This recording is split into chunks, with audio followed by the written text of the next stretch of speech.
Okay, let's get started.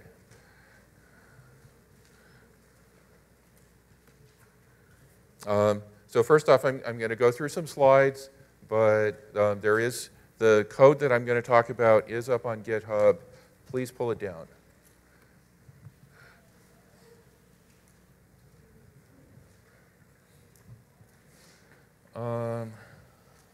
Okay.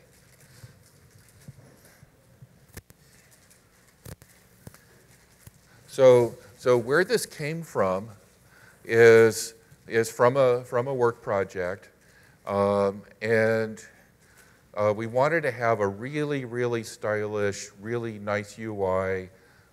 This is for a project that was going into a genomics lab, and the way it was explained to me is that laboratory instruments for genomics need to be high style. Okay, I mean they need to be something that comes out of like a modern art museum. And it's like, okay, fine. And we had these UI designers where their comfort zone really was HTML and CSS. And it was like, okay. But in the meantime, we have this back end, all this code in C#.NET, and it's controlling a laboratory instrument. It's got asynchronous stuff going on. We want to, have it be very responsive to the user. So was there a way where we could pull these things together and have it be simple and reliable? Okay, so now if you look at a typical embedded architecture, okay, this is the optimistic version of a typical embedded architecture. The typical embedded architecture actually has one box. Okay, but ideally you've got a UI and you have a back end. Okay. But then you go to a web architecture, and it's really client-server. You've got a browser which is communicating over TCP/IP with a server, and then the server is going to have static resources in the form of HTML and CSS and JavaScript that it can load, and it also can have a web API so that it can handle requests from the browser, and then those API requests get handled by your back end. So you can actually do basically the same thing that you've got here with the UI and a back end, and it's just that you've added the server. The UI is defined by these static resources, and the behavior is actually defined, is going through your web API.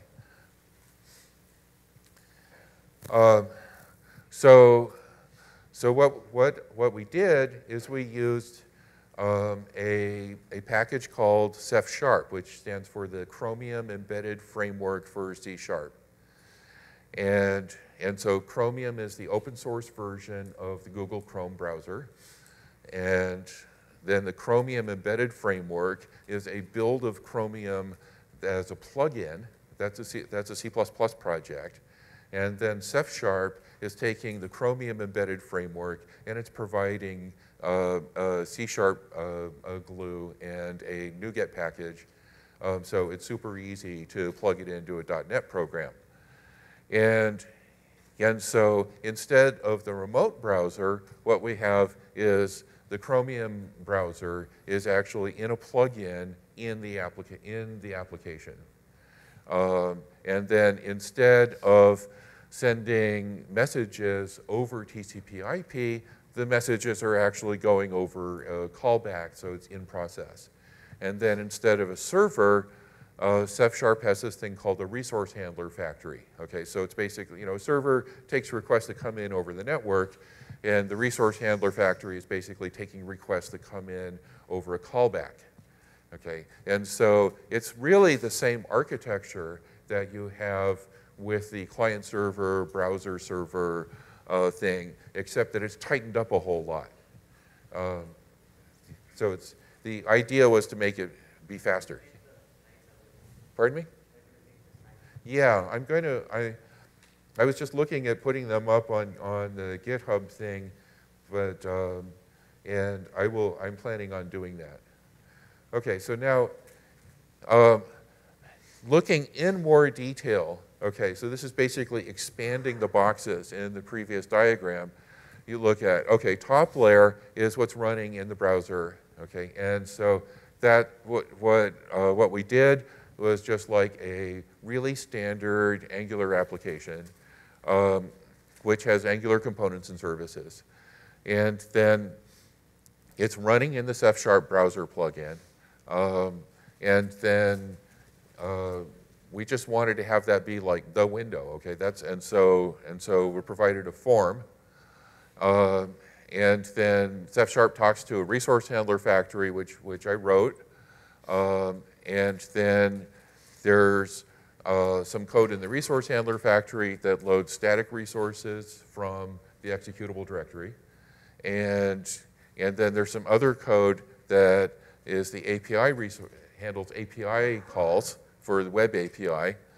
And then that is glued to ASP.NET. So the idea with this was to write as little code as possible to leverage stuff that already existed, and also especially stuff that was free. So ASP.NET was, was free with Visual Studio, and so all I had to figure out was how to route requests to a web API controller without actually spinning up IIS in a server, okay? And so the web API requester is a short piece of code that knows how to actually feed the request into ASP.NET so that it will get routed and get handled. And then there's a, standard web API controllers and models, and then they go to like the C# backend or whatever it is. But then there's another way you can do this, which is when you're developing the UI, the UI is just a regular web application. And so in this case, what you can do is you can just run the exact same HTML and JavaScript and CSS, the exact same stuff in regular Chrome browser. Okay, and then it's going to go and make TCP, send TCP/IP messages to localhost, and then you have like a development server which is handling these messages, and so for development purposes, I wrote a mock backend server in JavaScript, which running with Express, so that I could basically, the static resources they're identical. They are the exact same static resources that run in the C# application. But then in order to do the behavior, since the C# application is not there, I implemented some behavior in JavaScript. And it's just a mock, so it wasn't intended to be like the full functionality. It's just enough to enable testing of the UI. So the nice thing about this then is that you can actually get the UI up and running. You can run it by stakeholders and say, hey, what do you think about this? And they can actually like try stuff with it before you've integrated it with the real back end. And then also, if you find a bug and the bug's in your UI, you can fix it without having to. I mean, you never even go in Visual Studio. You're just fixing it in the web API, in the web stuff. Okay, so I should do a demo. Let's see, is this gonna? Of course, that doesn't work. So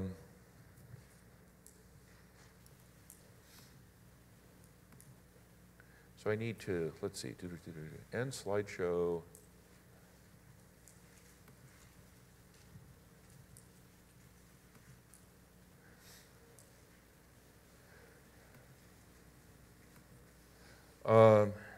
So actually, first off, let me, so here's the HTML stuff in Visual Studio Code. And so what I did is I created some simple application for a simple laboratory instrument that applies heat to bread-like objects and creates toast. Okay, and so the reason for doing that was that toasting is actually an asynchronous process, and there's a bunch of controls. There's the remove bread, insert bread, set the timer, enable toasting. So there's actually a bunch of work that is involved in doing this. And so here's my Angular application for doing a toaster. And so let's see, so there's my toaster app, and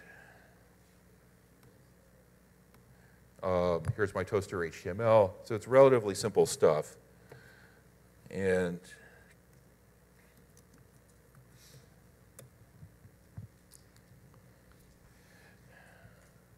so this is going to, oh, thank you, Windows. We're very, very secure. Oh, okay. This was just for fun for the toaster demo. I use the Angular material design library. Okay, and now the architecture doesn't say you have to use Angular. You could you don't have to use material design. You could if you want to use React, go ahead. If you you can use whatever styling library you want. It's like whatever floats your boat.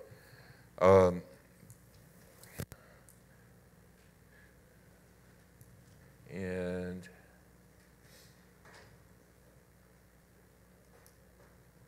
I'm kind of wondering, do I need to actually launch the browser here?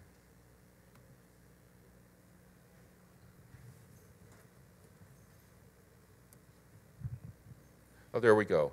Okay, so here's my app.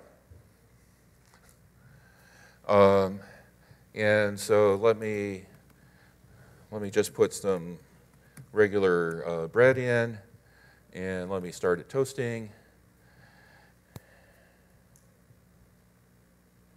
And you know what? I think security has actually managed to like defeat my running of the app here. I should look at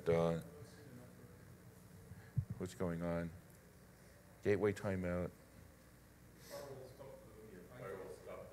Yeah. Okay. I am going to skip this part then. I will deal with that later.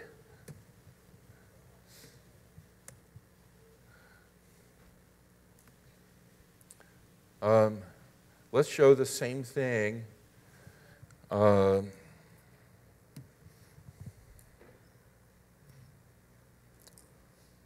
But you basically, saw, the HTML came up with the toaster app design. So one of the things I want to work on here actually right now is that this build time is really long, and the reason why is because it's actually repeating the TypeScript compile and Webpack building. Oh, there we go.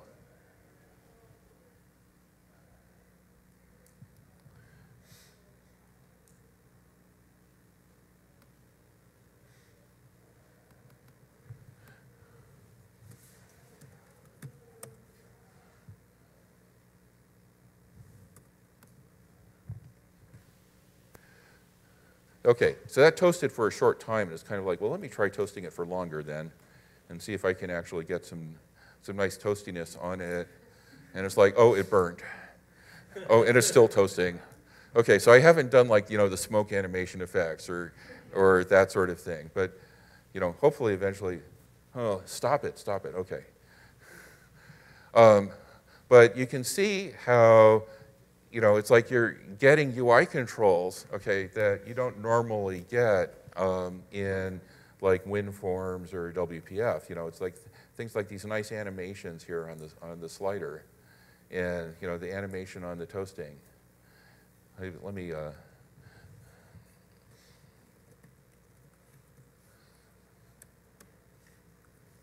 put something else in actually and toast that. Okay, we have success there. Oh, I should toast it for less time. Anyway, and let's see. Okay, there we go. Now, now this is all happening inside just a regular .NET application.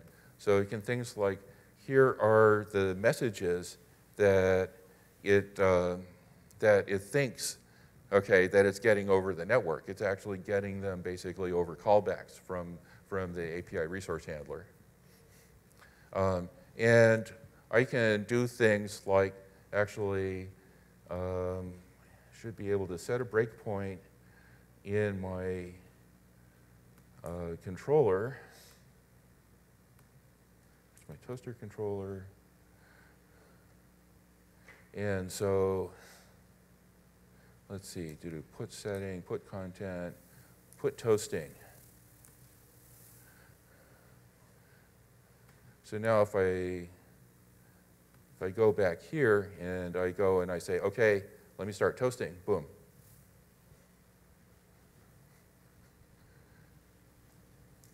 And then let me just go from that.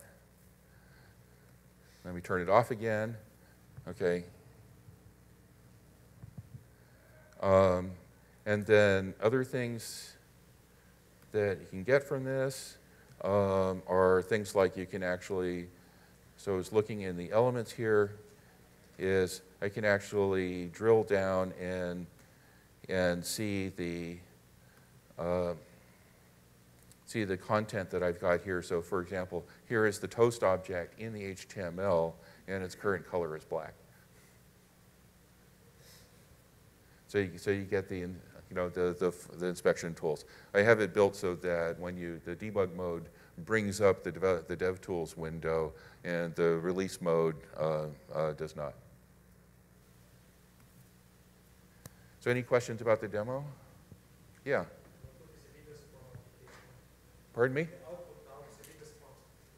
Yeah, so they're actually, one of my colleagues used Ceph Sharp for a different application, and they said, don't even think of using the Ceph Sharp for WPF. And the reason why is because it's all retained mode graphics, and so there's basically an extra layer of copying in getting to the screen, and the graphics performance is much worse. So the WinForms is kind of a little bit more, caveman kind of level, but it allows the Chromium code direct access to the screen, and so it's much more efficient.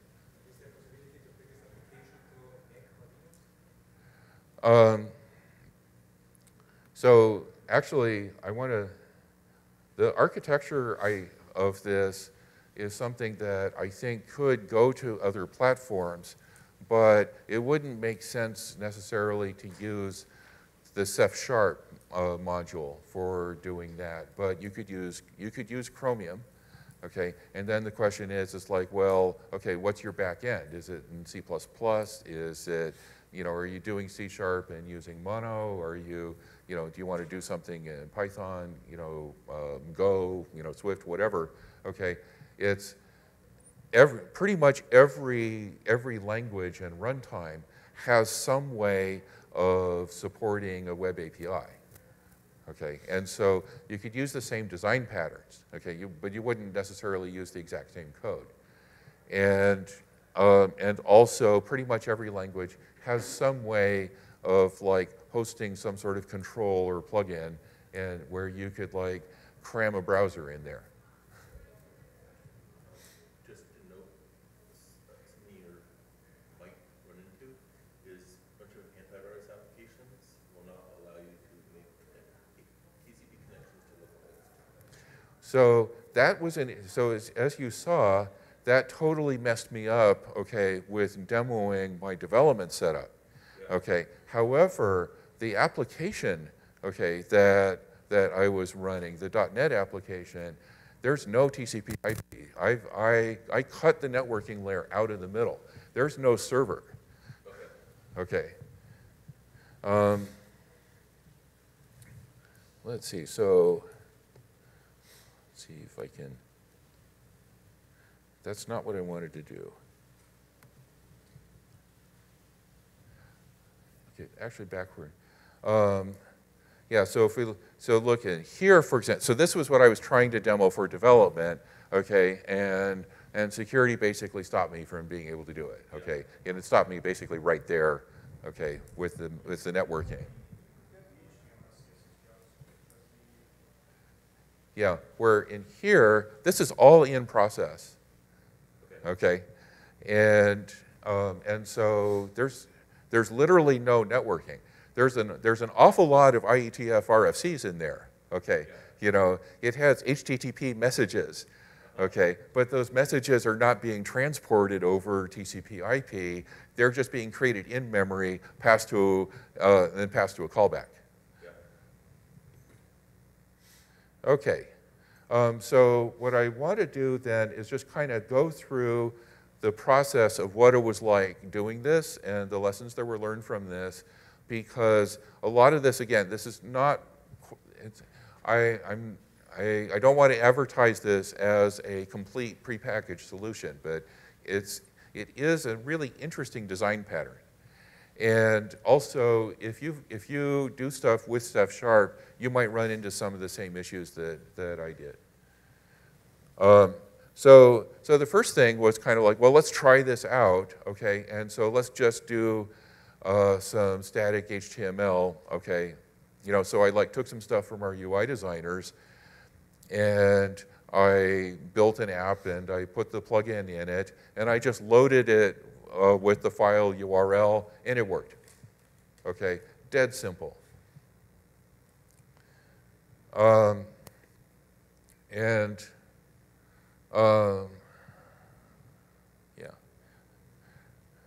There was a bunch of stuff that I wanted to. So again, recommend using the Windows Forms version if you're using C#. Another thing that came up was. Testers would do right clicks on the UI, and they would get the navigation menu, and they could choose back, and then that would completely mess up the app. Okay, so there are callbacks you can register with C# to handle context menus and pop-ups, and you can basically say, okay, the way I'm going to handle it is saying no. Okay, we're not doing that. Then there also was, some of this will come up a little bit later, but yeah, it was also, I had to do some work to enable high DPI support. The thing about URI remapping was some stuff that I added and then realized I didn't want to do it. But it might be useful if you're doing something that is kind of a different application. Okay, so I got the static HTML working great. And it was kind of like, okay, let's get Angular up and running in there. Well, Angular is doing the async HTTP requests, okay, in order to load all kinds of stuff. And so the first thing you run into is if you load the web page with a file URL, it's going to go and say, it's like, you can't make those requests. Okay, you're going to run into the XSS security issues. And so at that point, I had to write a resource handler factory so that we could basically load the exact same files that were being loaded from the file URL, but loading them using an HTTP URL and basically just getting the same files. And then in order to make it easy to run this stuff in the C# executable, I just added a command line to xcopy the HTML content. And let's see. So the next thing was how to get the web API working, okay? Because it's like getting the, just getting a basic Angular app up and running, where you could have components and you could navigate between the components and stuff like that. That was pretty straightforward with just having the resource handler factory for the static resources. But then it was like, okay, well, so the first thing I thought was Angular's really good about services. So how about if I just take an extreme shortcut And I've got this back-end API, it's a C# object, and Ceph# has this API where I can take a C# object and it will create a JavaScript proxy for that running in the browser. And so, well, let me just make my service and let me just inject the service right into the JavaScript space, and then I can call it from my Angular components. And that seemed like a great idea, super shortcut. It was a terrible idea. So I actually think I should submit an issue to the Ceph# team saying, just get rid of that API. So the basic issue is that the proxy doesn't handle callbacks, which means you can't do anything asynchronous across that API. And that is basically, so as soon as you start trying to do something non-trivial, okay, it lets you down. And then there's also just like an annoying bug where it takes half a minute to close the application. So it's like, what could I do? It's like, well, all right, let me just implement a real web API. Because then you kind of think about it, well, what is the web API doing? It is working through HTTP request response. HTTP requests and responses are inherently asynchronous. Okay, the APIs are designed to be asynchronous from the get-go. I didn't have to do anything special to enable asynchronous work with it. It just worked. What I had to do is I just actually had to go through the semi-tedious process of actually like building up a web API, but it was straightforward. Right, so web API asynchronous all the way down, and then the other thing is that code is available to help. So you can use a well-defined framework. You can use well-defined design patterns. There are classes that will teach you how to do it if you've got someone who needs to learn. And it also gives you a really clean separation between the UI and the back end. So when I had this idea of doing the proxy object, basically I was smoking crack.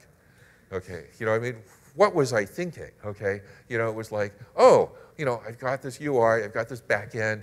Let me just get a coat hanger and wire them together. Great. It was like actually working through the web API meant that I had really clean separation between the UI and the back end. And it also meant that I could go to a regular client-server browser, server architecture, and I could test the exact same code because it's the exact same code. It's the same API.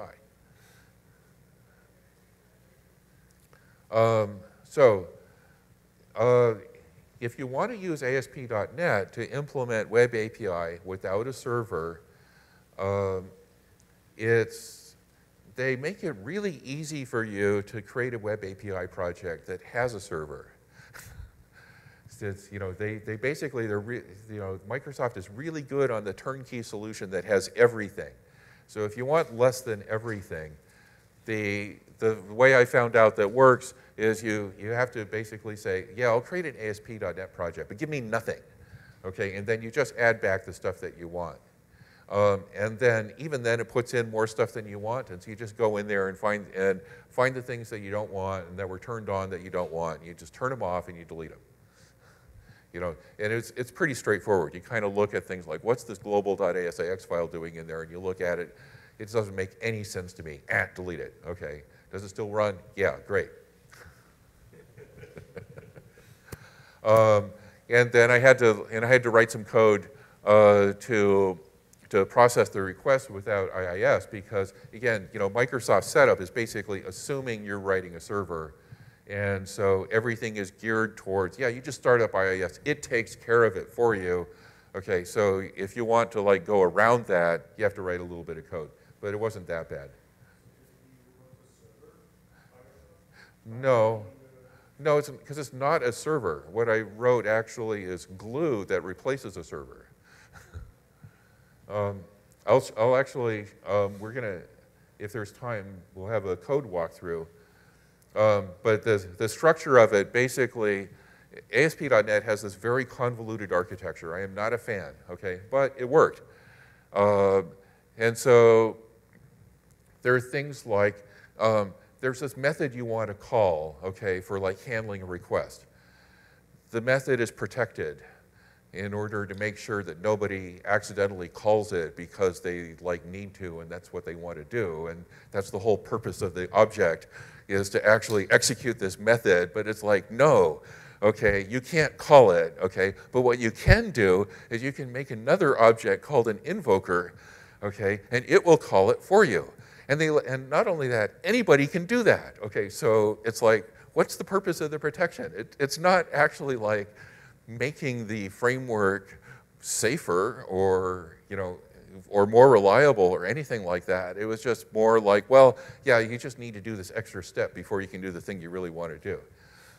So that code actually is in the GitHub project, and the good news is you don't have to write it. You can just copy it. But basically, this is the process is then, so the web API requester, which I wrote, calls a standard ASP.NET message invoker, which calls a standard routing dispatcher, which calls a standard controller dispatcher, you know, where you just create those things. And then it calls your controller, okay, and then it returns a request.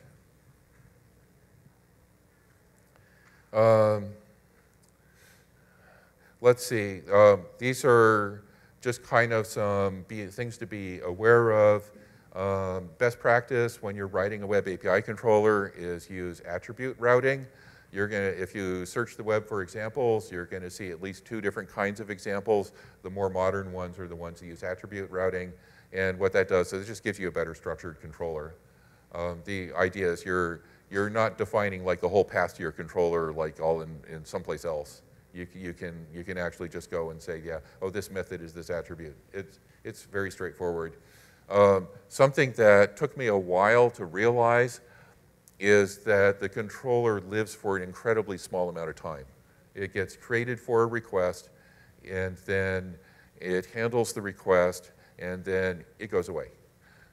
Okay, so if you're working with your back end, which has like all this state, okay, it's like, well, you're not going to hold on to any of that state in the controller. The controller is going away. So you need to use dependency injection to inject references to your back end where your state is. And then this is just like an API design thing, which is the controller methods have a defined, you know, you're basically overriding a method, and it must return this interface, which is an HTTP action result, which is an interface that has a method that can be called that will then return a task. And it's like, well, what if I've got a task and I just want to return the task? So I'll show you some code for doing that. It's 1 line. The way that I wrote the API resource handler, this is dealing with Ceph#. So in order to avoid having a disconnect between the API resource handler and the controllers, I made the lifetime of the API resource handler also per request, so that basically everything is on the same page. And then it's basically converting Ceph#'s interface, which is called an iRequest, to the ASP.NET HTTP request message, and you know, the same thing back for the response. And you need to be aware of MIME types, and because like some responses have different formats. It's pretty straightforward, and there's code you can use. And it's kind of a clunky API, but it works. One gotcha was I didn't realize basically until I started actually returning really large responses is that there was a 32K byte limit on the size of a chunk. And if you return more than that, it just gave you an error. And there was nothing in the documentation that told you that. But it wasn't hard to go and like chunk the responses. Okay, so you're doing a real world application, and your application is going to be doing stuff where you need to tell the UI, okay? And so it's like, how do you tell the web UI? Okay, and it's kind of like, well, you're going to be doing push notification. And so there are a couple of different ways you can do push notification. One of them is to use a WebSocket. and some guys on another project, that's what they're using. But they were doing like real client server. And so they hadn't actually written a C# scheme handler for supporting WebSockets. So I thought, man, do I really want to do that? Let me try using long polling, okay, which is basically, it's more of a design pattern. And so the way long polling works is the client makes a request, and they say, I'm going to have a really long timeout on this request. And the back end says, I'll actually return a response when the data changes, or when the request times out. And if you have an application where you don't do long polling, well, you can do fast polling. But then you're like looking in the network log, and what you see is lots and lots of, get status, get status, get status, get status, get status, get status, like every second. Okay, and what it means then is you're also updating the status every second. If you use long polling, you see get status every 30 seconds or every minute.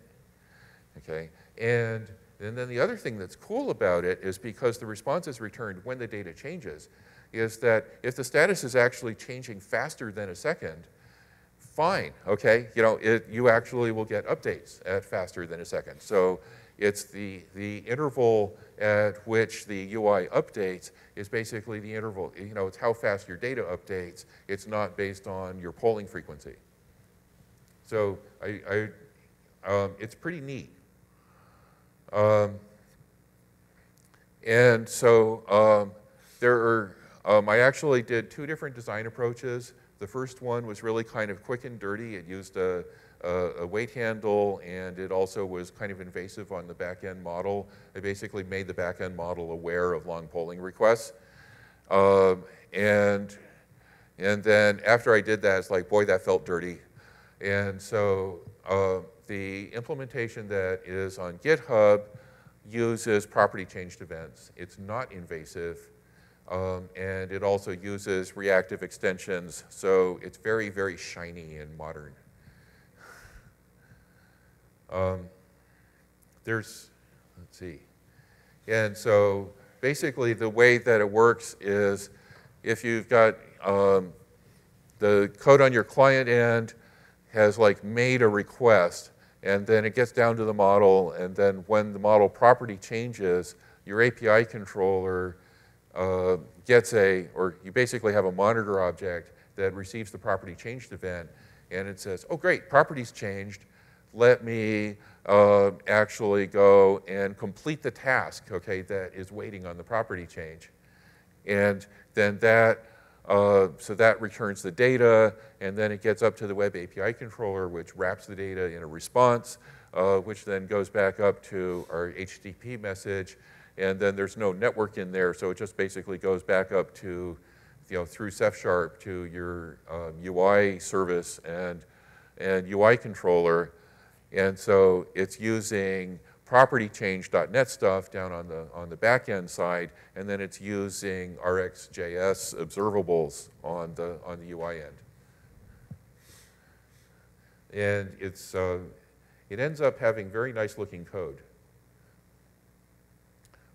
There's a thing you want to watch out for, which is if you use long polling all the time, and you want to do end-to-end UI testing, Protractor is basically going to time out because it is the way that it tells that an action is done is if there are absolutely no pending requests of any kind in Angular. Okay, and so when you're doing long polling, you always have a pending request, which means you're never done. And so the simple thing to do is to actually just design your app so that you're only polling when you need to.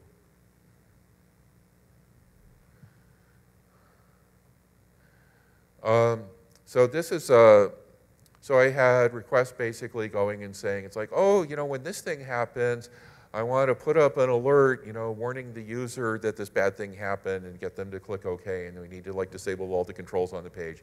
It's the desktop UI design metaphor, okay? And so I made it work.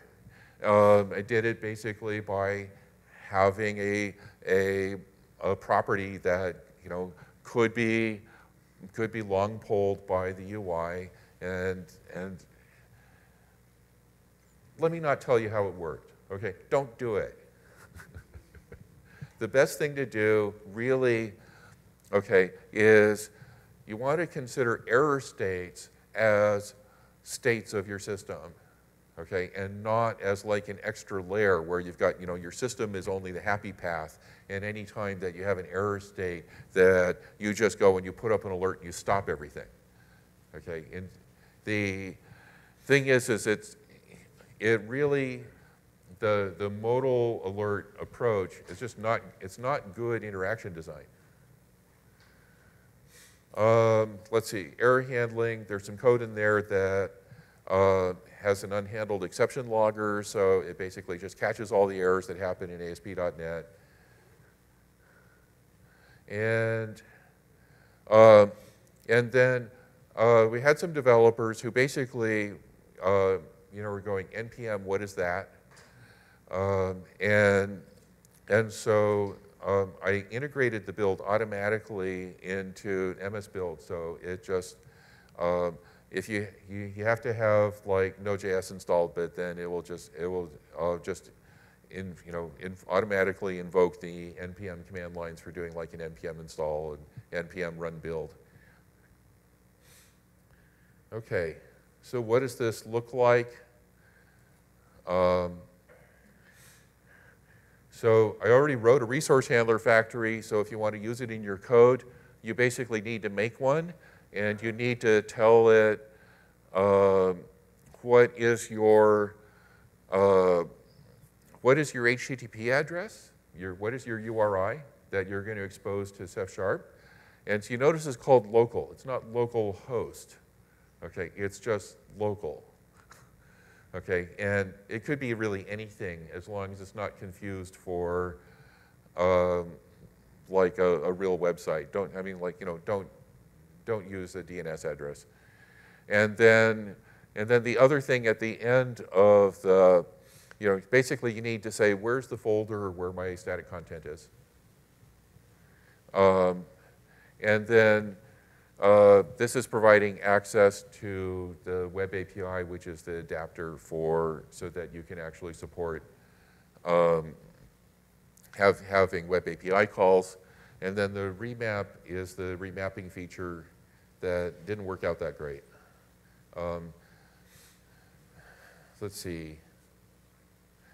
Okay, I'm in the UI, and the user, let's see, yeah. So the user checked the toasting box. Oh, excuse me, this is, the user changed the slider for the setting, for the value there. And so this is basically using Angular HTTP and RxJS. It's really like very simple. This is a service API. So if you're doing Angular stuff, this will be kind of regular bread and butter. And then the web API controller is doing the same thing, only in C#. And then this is the setting object in C#. I like doing explicit data contracts and explicit data member inclusion because I've seen people run afoul of, if you use the defaults, it will do things like put your namespace in there. Okay, and then you do refactoring and all of your remoting breaks. Okay, here's long polling. So this is RxJS magic. It's really, has a really steep learning curve, but I think it's kind of worth climbing the learning curve because you end up getting code that is a lot more natural. So it basically says, observable timer, I'm going to be polling at a poll delay. In this case, it's very fast, okay? It's like 100 milliseconds. And then every time that I do this, I'm actually going to make an HTTP request with a timeout, and then when the request comes back, I'm going to get the status and I'm going to return it. And then the special sauce is that the exhaust map API basically says it's going to ignore all of the timer events while it's still working on the HTTP request. So it does exactly what you want in not very many lines of code. But boy, it took me a long time to figure this out. And then this is what it looks like on the C# side, where I'm basically saying, okay, well, how long am I waiting for a timeout? And then let me just ask my status monitor for the status with the timeout, and then when it eventually comes back, it's going to get wrapped in an HTTP request. Or HTTP response, excuse me, the result. So this is similar code on the C# side, and this is doing system.reactive. So this is reactive extensions for .NET. And so it's things like saying, okay, when the status changes, this is basically listening to property changed events, making sure that it's one of the properties that we actually care about and ignoring the other property changes. And then it basically says, well, okay, yeah, whenever the status changes, set a flag. And what this does is this takes care of the case when the data changes when no one's asking, so that when the first time a request comes in, it will actually get an immediate response. This is glue. It really should be like in the reactive extensions. For some reason, they're basically saying, well, if you want to listen to property changes, that's really weird. Let's make it hard. I don't know why. This is listening to the same property changes, and it's basically saying, oh, did a change happen while no one was asking? Just give them the result immediately, or if the timeout is 0. Otherwise, let's wait until the timeout is basically until we time out, or until the status changes. And then when we're done, let's reset the change flag.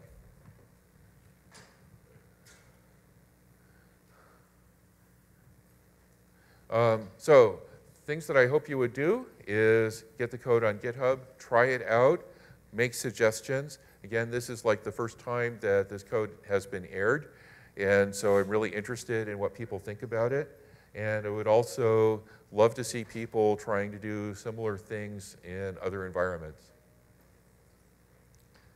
I also have a wish list. So again, this stuff isn't perfect. It is, I think it's solid. It's pretty clean, but there's always things that could be improved on it. So things like, you know, can we actually do MTM testing in the integrated application? I know we can. I haven't like gone to the work of making it happen. This is going to be a gotcha that you might really care about, which is if you're doing touchscreen, is that because it is based on like a browser running in Windows Forms, it doesn't have the automation accessibility APIs hooked up. So things like it doesn't actually know that if you have like an email field, that the touch keyboard should actually, you know, show email context for data entry. And there may be some cleanup stuff that can be done where it's kind of like, boy, I got it working, and let me look at this later.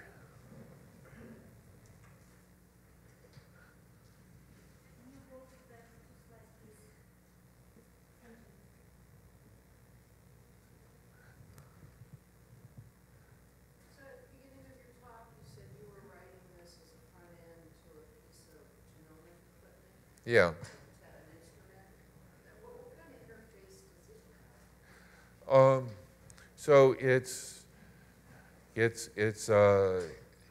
so it's a device that scans a cartridge and does microscopic imaging of cells and beads in the cartridge. And so the UI is pretty much about things like eject the tray so that I can put a cartridge in, and then there's a little bit of data entry for what is your sample name, what is what is the operator's name, so they can enter that. These are all local controls? Yeah, it's all in the HTML, and things like what type of scan do you want to run, so you can actually like pick stuff and kind of where are you in the workflow. And then it has graphical feedback, so you can actually see images on the screen as it's scanning. It's not like the biggest application ever, but we wanted to have it be very, very stylish looking. So there are things like it has a background image, okay? And it was kind of interesting. I thought, well, let me try displaying that background image in Windows Forms. Oh my God, it just flashed and flickered. It was terrible, but doing it in the C# browser, everything is GPU accelerated, and so it was like very, very smooth. It was actually much faster, even though, it's like there's this whole browser in there. You're going, it's like, oh my God, what happens if I add this whole browser? And the answer is, it gets a lot faster. Yeah.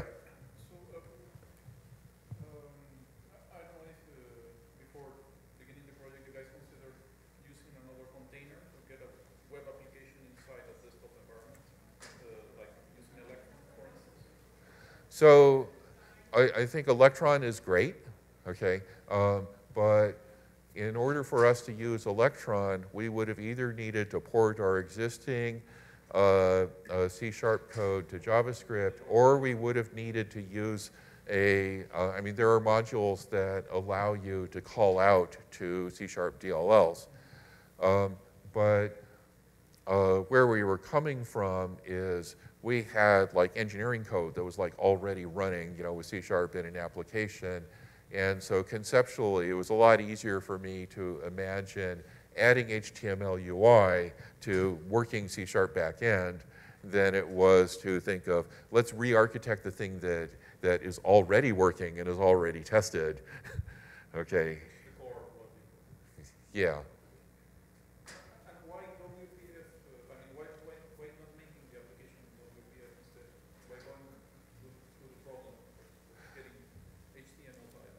Well, so basically the big hit for the HTML approach was on me, okay, because I had to like write the glue, to make it work, okay.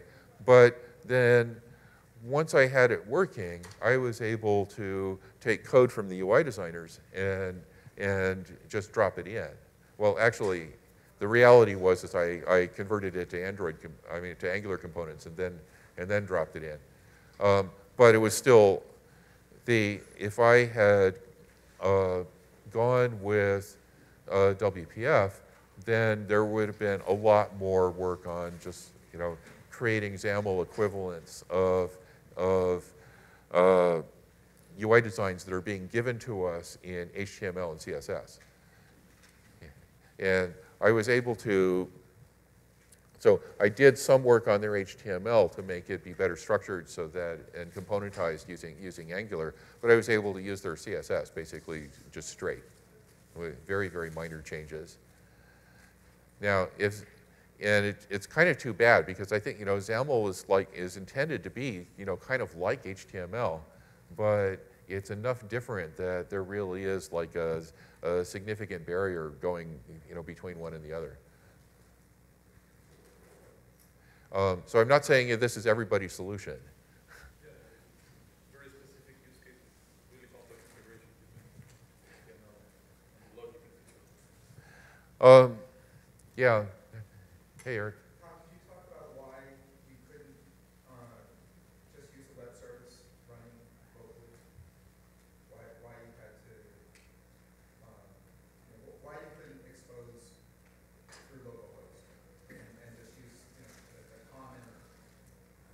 Because we did that for another project, and one of the things that I found actually was that anytime they unplugged the network, the UI stopped working. So that's a Windows. Yes. Yeah. You know, no, maybe if we were on a different OS, then things would be a lot better, but, you know, it's like we were on Windows. We have a lot of applications in secure environments where network is very restricted. Yeah, and it's also, it made so the installation and administration scenario for having everything be in one application, dead simple, super, super easy, okay? It's just, you know, we don't do anything to the registry. We, you know, don't have any scripts that need to run. We don't need watchdogs. I mean, there's all this stuff that we don't need, okay? It's just an application. When you want it to run, you run it. Yeah, that's not automation. And that would be the same. Yeah.